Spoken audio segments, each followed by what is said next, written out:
우리 함께 인사하겠습니다. 잘 나오셨습니다. 성도님 얼굴만 봐도 은혜가 됩니다.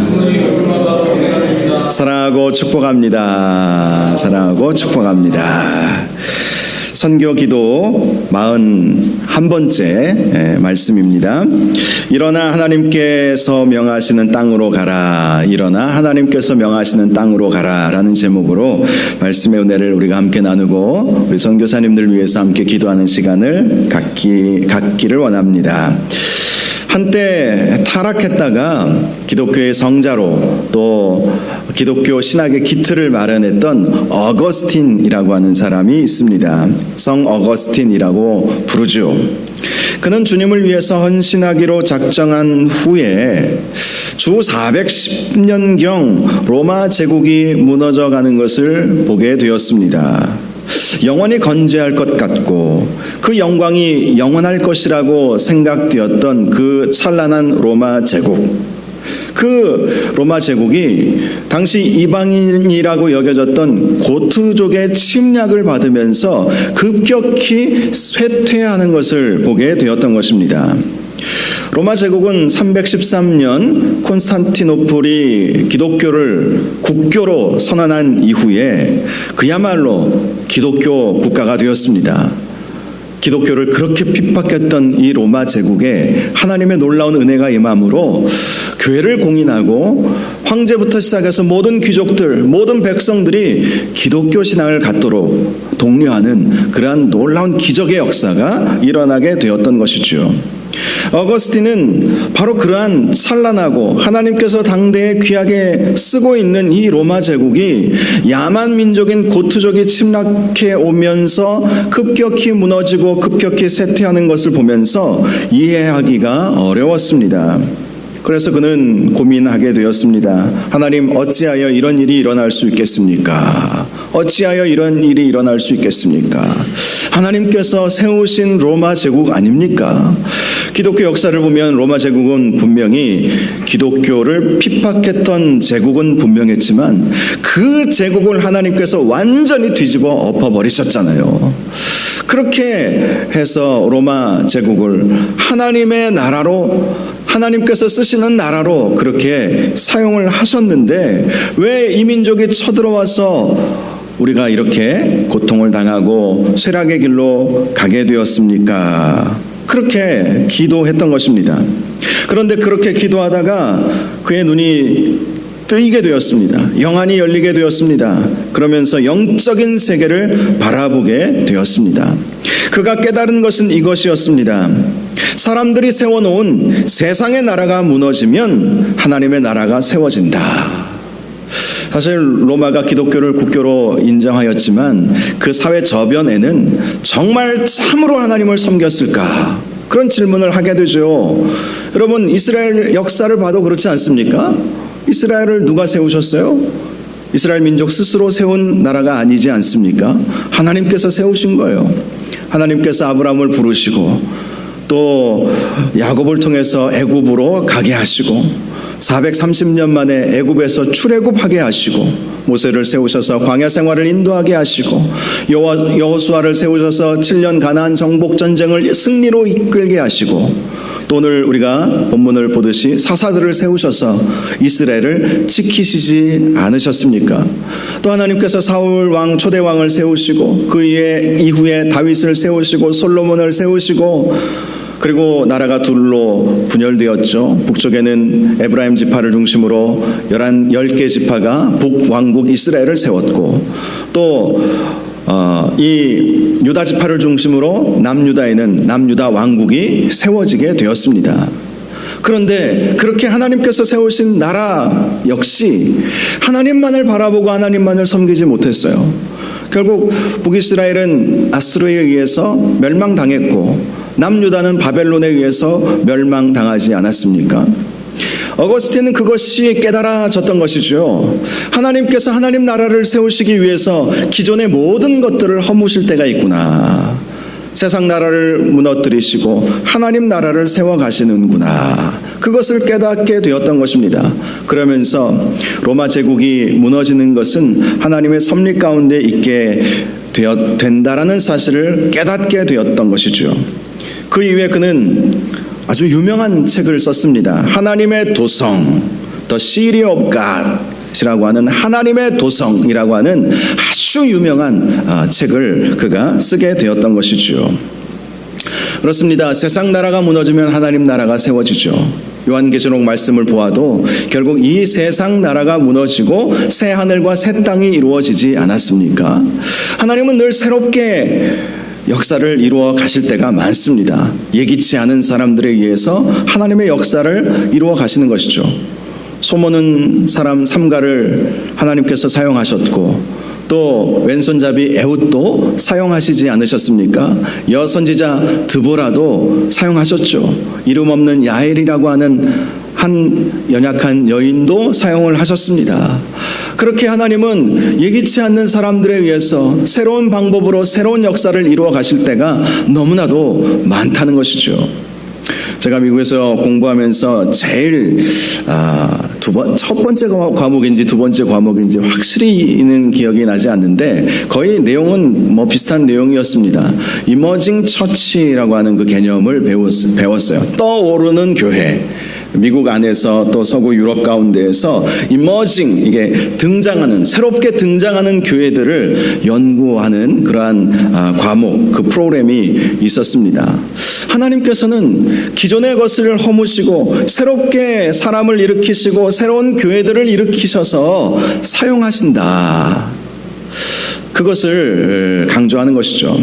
얼마 전에 페이스북이라고 하는 그 SNS가 있죠. 거기에 어떤 목사님이 그동안 귀하게 하나님께서 쓰셨던 교회를 폐쇄한다라는 그러한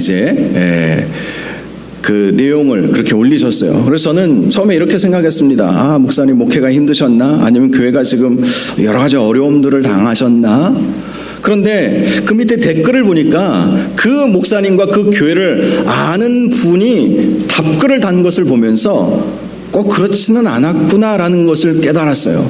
나름대로 그 교회는 이렇게 문을 닫아야만 할 만큼 그렇게 어려운 교회는 아니었습니다. 그런데 모르겠어요. 그 목사님과 그 교회 성도들의 생각이 어떠한지 또 어떤 마음으로 그렇게 했는지는 모르지만 그 교회를 잘 이해하고 그 교회에서 집회도 인도하셨던 그 목사님이 댓글을 달았는데 참 훌륭한 결정을 하셨군요. 이렇게 나오는 거예요. 여러분 이해가 되십니까? 기존의 교회를 폐쇄하고 그 목사님은 새로운 사역을 하신다고 그렇게 올려놨는데 참 잘하신 결정입니다. 그 폐쇄 결정이 그 목사님 혼자만의 결정은 아니었고 온 교회 온 성도가 동의하면서 그렇게 한 것으로 보여요. 제가 구체적인 상황은 모르겠지만 제 나름대로는 굉장히 충격적이었고 제 나름대로는 많은 것을 생각하게 하는 일이었습니다. 자세히는 모르지만 그 목사님의 댓글에 의하면 그 교회와 그 성도들은 어떤 새로운 방향, 새로운 비전과 새로운 목표로 나아가기 위해서 기존의 조직과 기존의 모든 것을 다 허물고 새롭게 시작하기 위해서 기존 교회를 폐쇄하는 것으로 그렇게 그 목사님이 쓰셨더라고요. 아니 기존 교회를 좀 새롭게 만들어서 하면 안 되나 이런 생각도 얼마든지 할 수 있겠죠. 물론 우리가 그 교회 상황을 모르니까 섣불리 판단할 수는 없겠지만 제가 오늘 말씀을 준비하면서 그런 생각이 들었습니다. 그것도 하나의 방법이라고 그분들은 나름대로 생각을 하셨구나. 그것이 하나님의 뜻이라면 또 선하게 하나님께서 이루어 가시겠지 이런 생각을 했습니다. 잘잘못을 우리가 섣불리 판단하기보다는 하나님께서 새로운 역사를 향해서 나아가도록 그 교회 목사님과 그 교회 성도들에게 마음을 같이 주셔서 우리 교회는 이제 문을 닫고 새롭게 교회를 만들어 가봅시다 하면서 새롭게는 어떻게 하는지는 사실 잘 모르겠어요. 또 어떻게 해야 되는지도 저도 감도 없습니다. 그런 교회를 제가 처음 보았기 때문에 뭔가 새로운 것을 하기 위해서 기존의 것을 다 무너뜨리고 폐쇄하고 새롭게 무엇인가를 하려고 한다는 것. 제가 나름대로 선교적 교회, 이머징 처치, 새롭게 떠오르는 교회들, 미국에 정말 그런 교회들이 많이 일어나고 있거든요. 그런 교회들을 공부하면서 연구를 해보았지만 나름대로 제가 이번 그 목사님의 케이스를 보면서 나름대로 좀 충격적이었고 또 깊이 생각해보는 그러한 계기가 되기도 했습니다. 기존의 시스템에서는 하기 어려운 일들이 새로운 모습으로 다시 탈바꿈을 하면서 새롭게 움직일 수도 있겠구나. 이 어거스틴이 그것을 본 것이죠. 기존의 것은 무너져야 새 것이 이루어진다. 이 세상과 이 땅은 무너져야 새 하늘과 새 땅이 이루어지는 것이지 않습니까? 로마 제국이 무너져야 복음이 땅끝까지 온전히 증거되는 놀라운 역사가 있게 되는 것이죠. 하나님은 항상 새롭게 새로운 사람, 예기치 않은 사람들을 통해서 하나님의 역사를 이루어 가실 때가 참 많이 있다는 것입니다. 오늘 말씀은 바로 그러한 한 사람을 소개해 주고 있습니다. 정말 예기치 않은 사람이에요. 바로 돌라라고 하는 이름의 사람입니다. 돌라라는 이름의 뜻이 뭔지 아십니까? 벌레란 뜻이에요. 벌레 같은 연약한 이 존재, 연약한 벌레만도 못한 내가, 뭐 이런 가스펠 찬양도 있잖아요. 벌레만도 못한 내가. 이 돌라가 벌레예요, 벌레. 이름 자체가. 그의 부모가 믿음 생활을 제대로 안 했을 가능성이 크다고 봅니다. 그러니 자식한테 벌레야 이렇게 부르죠. 우리가 돌라야 하니까 우리가 잘 모르지만 번역하면 벌레야 그런다니까요. 벌레야.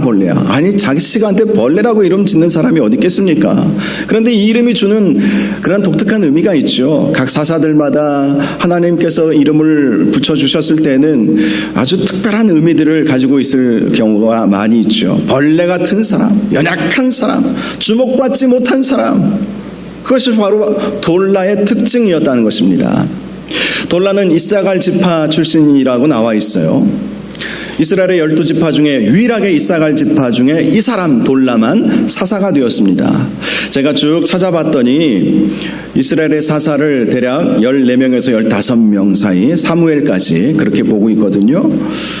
그런데 그 중에 유일하게 이 이사갈 지파에서는 이 돌라만 등장하고 있고요.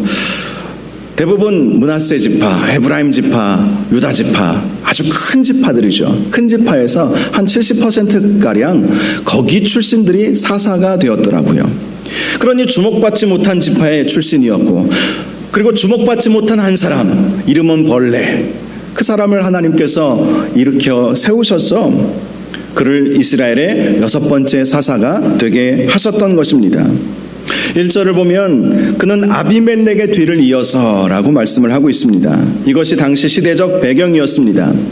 아비멜렉은 기드온의 서자였어요. 기드온은 이스라엘의 5번째 사사였죠. 기드온의 서자 출신이었습니다.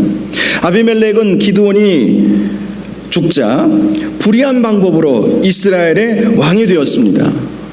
그래서 기드온의 자식 70명, 기드온이 첩을 좀 많이 두었거든요. 그 70명을 다 죽여버려요. 자기가 왕이 되려고. 하나님은 사사시대에는 왕을 세우지 않으셨죠. 우리가 알고 있듯이. 그런데 다른 나라 다른 민족에는 왕이 있었거든요. 그래서 이 아비멜렉은 자기가 스스로 이스라엘의 왕이 되고자 했던 것입니다.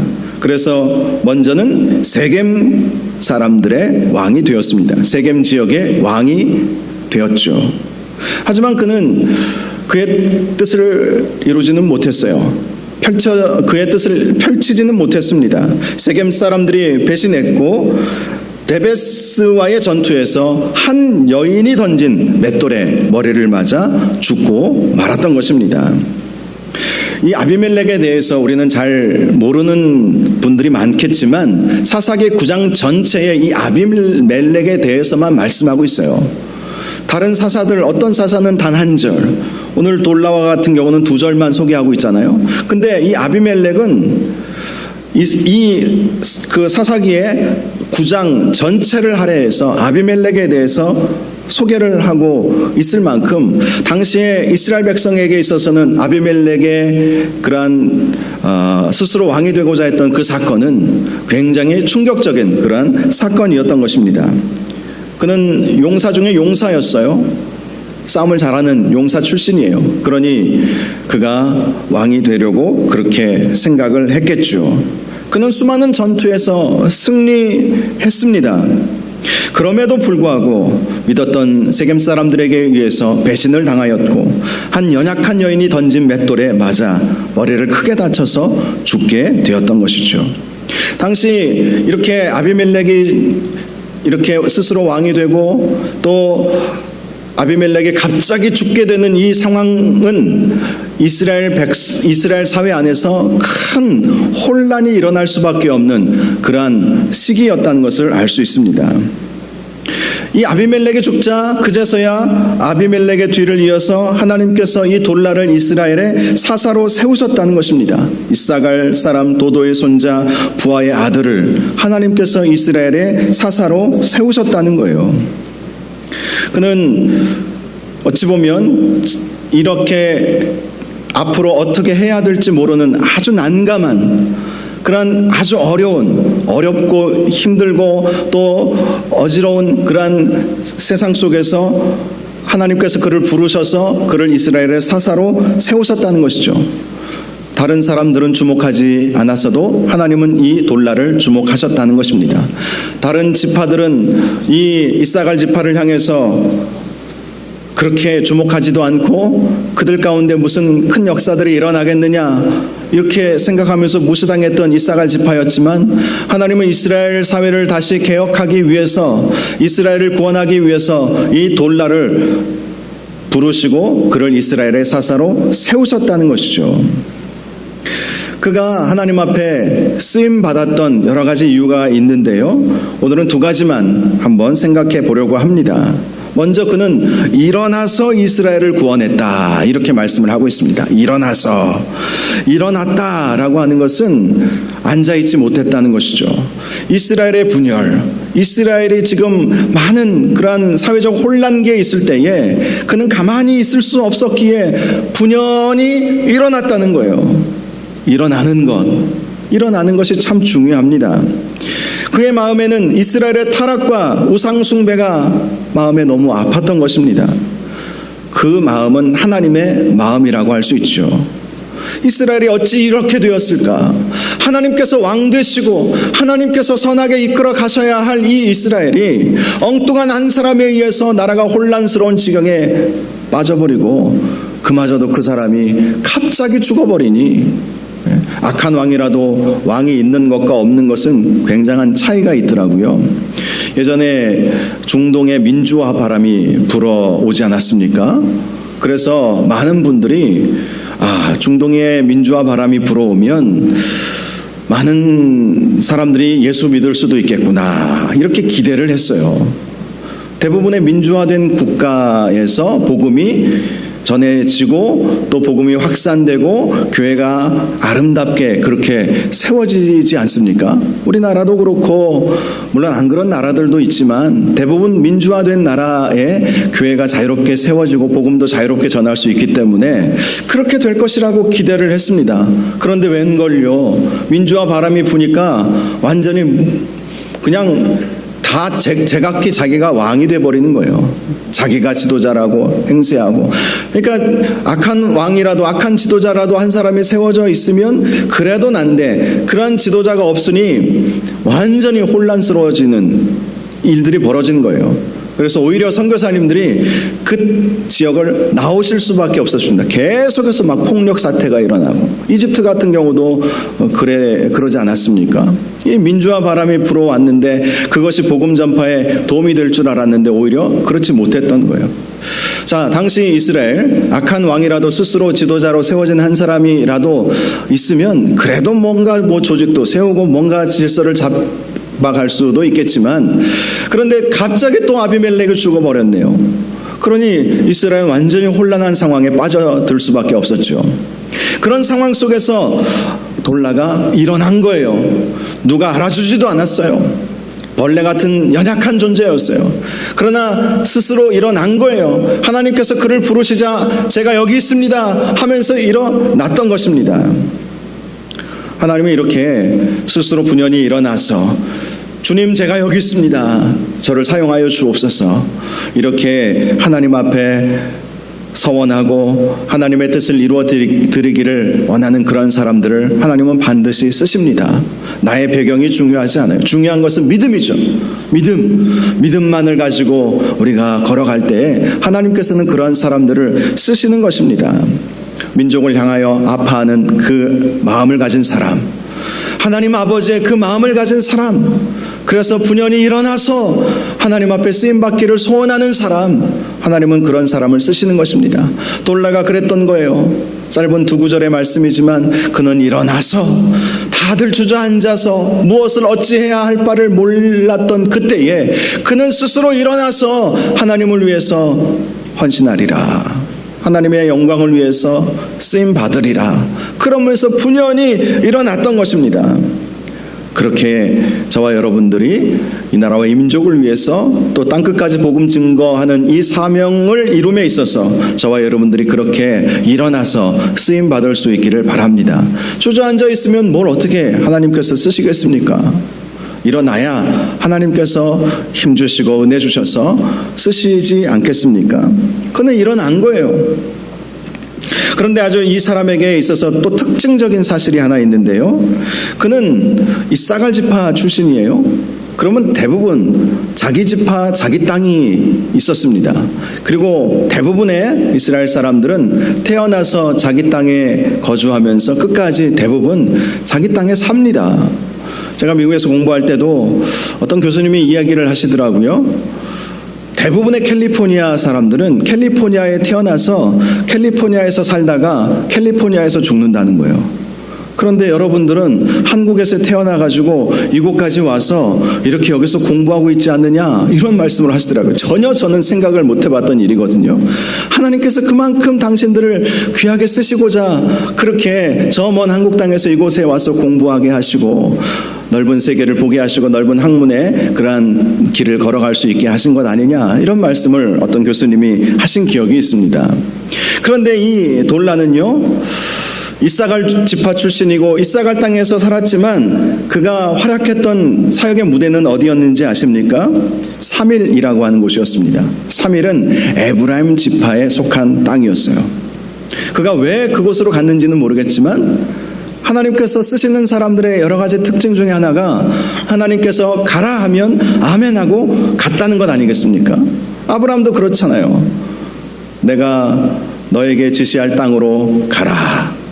아브라함에게 말씀하셨을 때 아브라함이 순종했기에 가나안 땅으로 가서 가나안 땅의 터를 잡고 그곳에서 살게 되었고, 하나님께서는 그 땅을 아브라함과 그의 자손들에게 주겠다고 약속하시지 않으셨습니까?